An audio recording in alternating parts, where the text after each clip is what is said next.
Bienvenue à toi dans le goût du savoir, n'hésite pas à liker la vidéo et à t'abonner.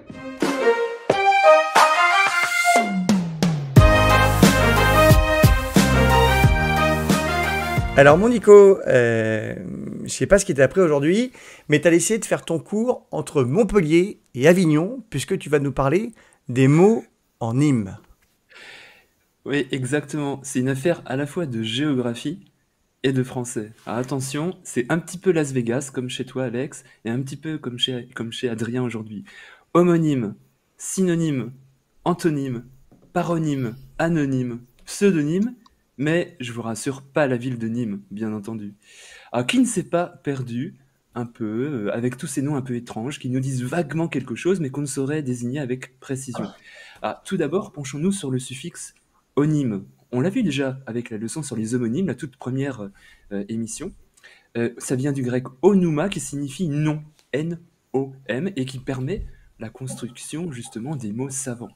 Alors, on va regarder immédiatement le premier, peut-être le plus connu, c'est les synonymes. Alors on Alors, y les va, regarde la synonymes sont... technologie, hop, Là, on est encore à Las Vegas, ouais on est et on parti, va alors sur on est les sur... synonymes, voilà. Voilà. Donc les synonymes sont bien des mots de sens, de même sens ou de sens proche.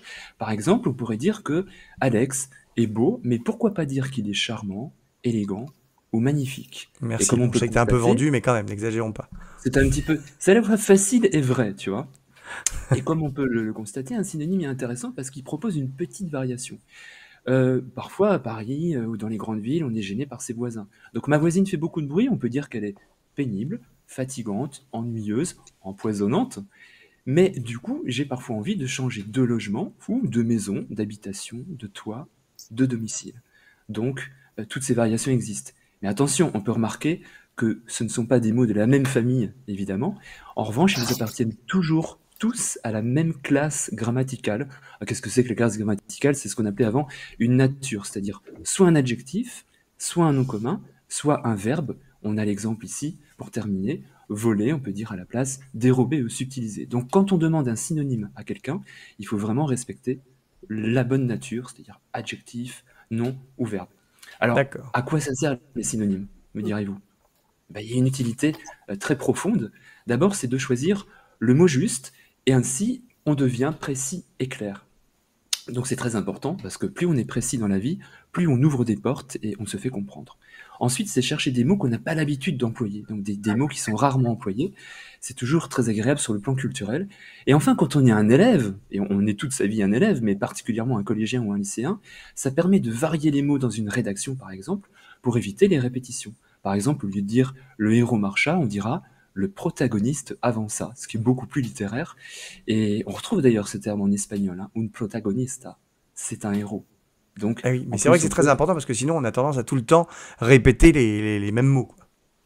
Exactement. Alors, les synonymes parfaits n'existent pas. C'est ça qui est intéressant dans la langue française, c'est qu'il y a suffisamment de nuances pour proposer des petites variations. Donc, il n'y a pas véritablement de jumeaux en français en matière de synonymes. Donc, la langue française est riche et il faut se le prouver au quotidien. Alors, à l'opposé complet, nous avons les antonymes. Alors, les antonymes, c'est assez intéressant parce que c'est des mots de sens contraire, bien entendu. Par exemple, si je ne suis pas fier et orgueilleux, eh bien, je serai humble et modeste. Et plutôt que d'être bruyant, je parlais de ma voisine tout à l'heure, je choisirais d'être discret. Et comme je suis de bonne humeur, je serai joyeux et non pas lugubre, car je préfère la lumière à l'obscurité. Alors, on remarque que les mots appartiennent encore à la même classe grammaticale, mais n'ont pas la même, ne sont pas forcément de la même famille. Et pourtant, on voit le dernier exemple, on a agréable et désagréable. Et ça, c'est intéressant parce que les antonymes, parfois, peuvent être complétés par des préfixes. C'est la première partie du mot à certains moments. Alors, c'est ce qu'on appelle un préfixe privatif. On va trouver le contraire d'un adjectif grâce à une petite syllabe. Et cette petite syllabe, ou parfois c'est une double syllabe, permet d'exprimer le contraire. Alors, Ouais, on c'est avait par exemple agréable et désagréable. Vas-y, respirable ou pardon, Alex. irrespirable, ça marche. Exactement. Alors on a content, mécontent, interrompu, ininterrompu. Et donc, grâce à ces racines, on peut modifier un peu les choses. Alors, un petit exemple aussi, par rapport aux racines grecques ou latines, on a monochrome ou polychrome. Monochrome, dans le domaine de l'art, c'est une seule couleur. Polychrome, c'est plusieurs couleurs. Donc le fait en plus de se cultiver en latin ou en grec, qui sont des langues anciennes, eh bien ça permet aussi de trouver des antonymes. Donc tout se rejoint par rapport au français, il faut être aussi fier de ses racines. Et puis ça a une utilité. Euh, Pardon? Ça a une utilité, ça évite de faire des phrases Mais négatives. bien sûr, ça a une utilité. Eh ben, ça évite d'employer une phrase négative. Par exemple, plutôt que d'affirmer qu'Alex n'est pas lourd, je dirais qu'Alex est délicat et mince. Donc il y a une dimension qui est positive dans la phrase. Et puis bien entendu, ça permet de développer un lexique riche et de s'exprimer avec davantage d'élégance, mais ça, on l'avait compris auparavant. Enfin, il existe, attention, alors là, ça c'est quelque chose de très spectaculaire qu'on connaît un peu moins, les paronymes. Ce sont des mots qui se ressemblent, mais sans s'écrire exactement de la même manière. Et souvent, il arrive qu'on les confonde et il faut se montrer particulièrement prudent. Oui, Alors, il y en a alors qui sont parce très qu'ils veulent connus. pas tout dire la même chose en plus. Ah non, non, bien sûr. Par exemple, dessert et désert. Poisson, boisson. Poisson, poison. Donc, il faut être prudent par rapport à ces différents termes. Et quand on a du mal à nager, par exemple, eh bien, on dit que on préférerait émerger que rester immergé. Et là, pareil, on a des petits préfixes qui nous permettent d'affiner les choses. Et on sait que et, ça indique toujours quelque chose d'extérieur. Donc on comprend qu'avec émerger, quelque chose surgit hors de l'eau ou d'ailleurs. Tandis que le in ou im, ça désigne quelque chose d'intérieur. Donc quand on s'immerge, on va aller sous l'eau ou ailleurs. C'est Et pas ça arrive uniquement souvent l'eau, d'ailleurs bien qu'on fasse entendu. des erreurs hein, quand on fait une rédaction, ou parfois même quand on s'exprime. Ton exemple d'après qui est Ouais. induire et enduire, ça arrive C'est un souvent d'avoir des enfer gens qui disent absolu. ah, tu m'as Ouais, enduit tout en à fait. erreur. Tout à fait, Alors tout à attends. fait. Tu, tu m'as enduit de honte, mais induit en erreur.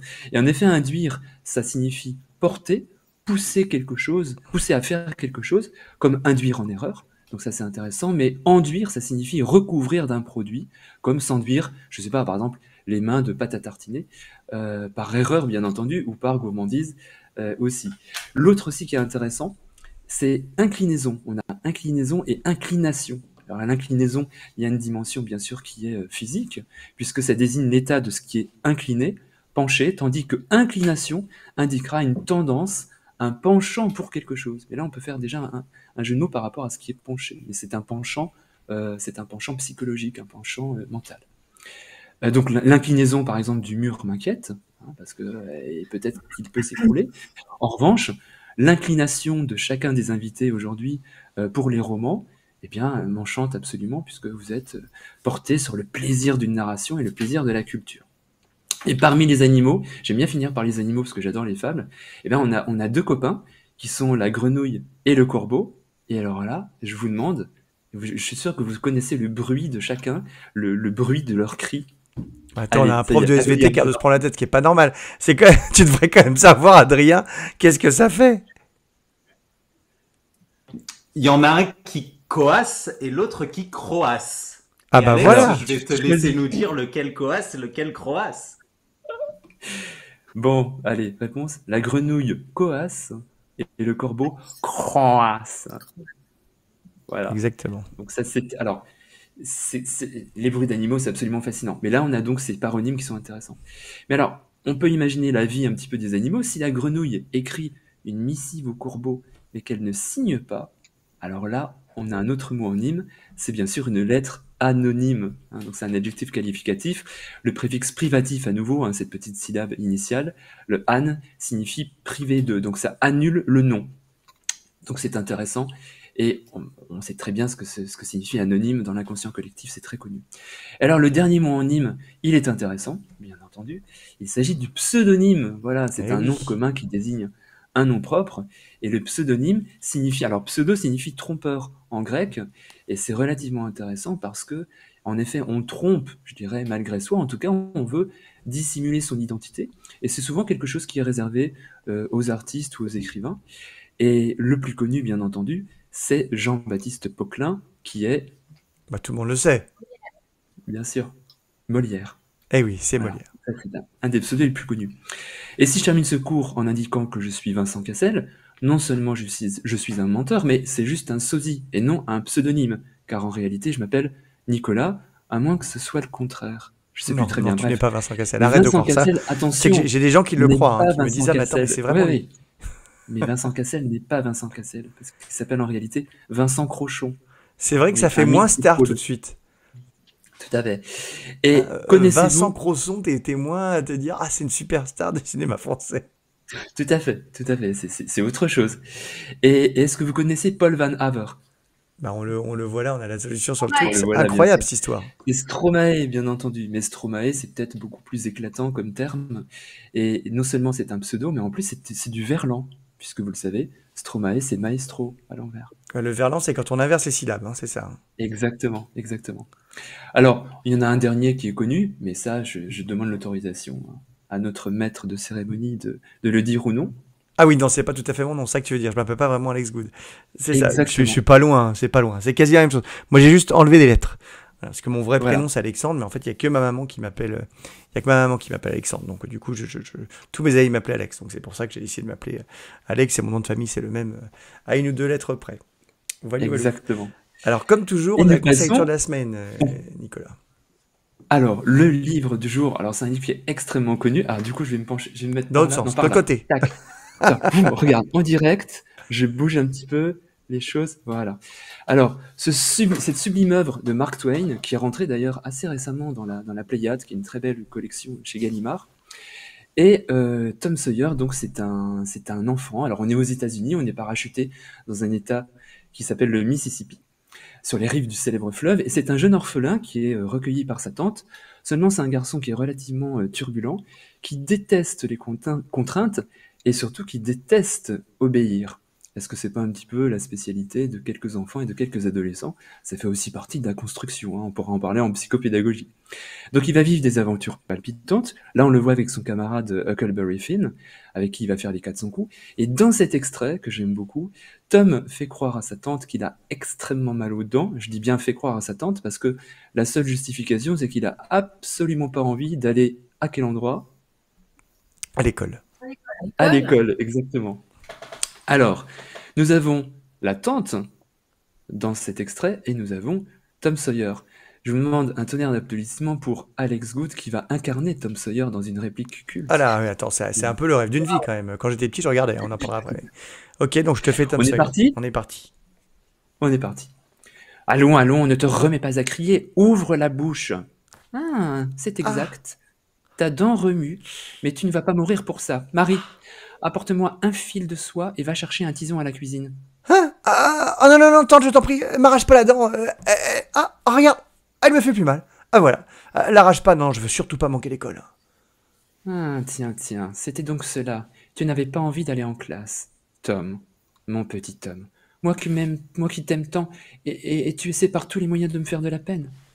Comme elle prononçait ces mots, Marie apporta les instruments de chirurgie dentaire. La vieille dame prit le fil de soie, en attacha solidement une des extrémités à la dent de Tom, et l'autre au pied du lit, puis elle s'empara du tison et le brandit sous le nez du garçon. Une seconde plus tard, la dent se balançait au bout du fil. Cependant, à quelque chose malheur est bon. Après avoir pris son petit déjeuner, Tom se rendit à l'école et en chemin suscita l'envie de ses camarades en crachant d'une manière aussi nouvelle qu'admirable grâce au trou laissé par sa dent si magistralement arrachée.